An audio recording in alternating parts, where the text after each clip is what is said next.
Hey, what's up? I'm Michael.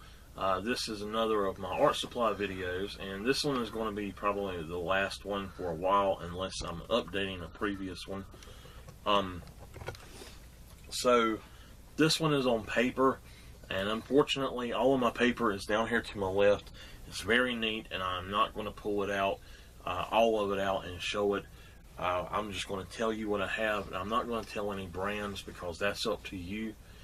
What you get, but what I use, I'm going to start from the bottom and work my way up to from the cheapest to the best and most expensive. So for just doodling, I use notebook paper and newsprint, and newsprint is probably the most inexpensive paper there is. You can get huge pads of it. You can get giant size pads or giant numbers of pieces of paper in a pad, and it's excellent for designing stuff and starting a project on, doing your thumbnails and stuff like that. Now, notebook paper is also excellent for designing characters. The reason for that is, if say you wanted to make a comic book character, and you know how you want to proportionalize his body. Say you want him to be a normal proportion, then you might give him a head that is 2 lines tall, and you can measure out and say, okay, well, if he's a normal person, his whole body from head to toes will be about 14 lines tall. If his head is 3 lines tall, he would be maybe 21 lines tall. If he's a superhero, he might be, if it's at 2 lines tall for his head, he might be about 16 and a half or something like that lines tall. So notebook paper is excellent for designing with, and don't ever let anybody tell you different. If you're just coming up with the idea for something, it is a great way to do something in a perspective or proportionalize it. Now, after that, if I'm designing something, like I'm going to design woodworking stuff or something, then I use graph paper for that. But for art, after the notebook paper and the newsprint, I go up to a sketch pad, and I use a sketch pad or a sketchbook a lot. And then there's also what's known as a drawing pad or a drawing book. The difference is the drawing paper is heavier than sketch paper.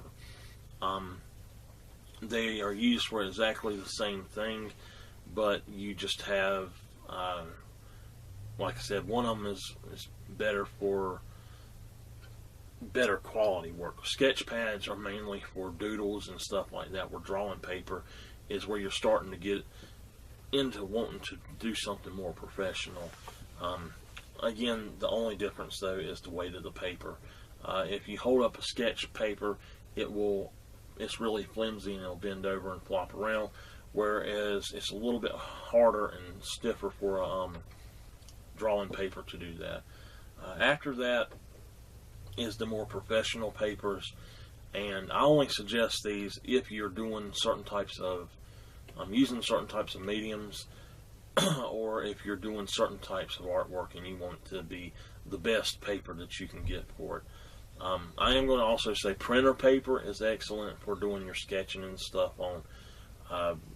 If you want to go into actually having a better paper though, that's when you go up to these next ones, and that is watercolor paper, mixed media, acrylic paper, and then bristle board. And I use watercolor paper for marker work. You can use it for drawing any type of pastels. You can use it for acrylics as well. Acrylic paper is made only for acrylics. You're not really supposed to do other stuff with it, according to the book itself anyway. Acrylic paper is not as thick as watercolor paper. I believe actually watercolor paper is the thickest that there is. And my dog is trying to get in. So besides that though, there's mixed media paper, which you can do I would say dry media or marker on. I wouldn't really put much paint on mixed media paper. You can, but for me, I don't do it. If you want to have the most professional thing for like a comic book, though, and in my view, bristle board is the ultimate paper for artists. Your final product, if it's some sort of dry media or ink, bristle board is your way to go if you want to be the most professional you can get. And I have I have an area that's about this long that is slapped full of different size sketch pads, drawing pads, and then drawing and sketch books. And then I have one pad of mixed media, one of acrylic paper, one of watercolor paper, and 2 or 3 bristle board pads as well.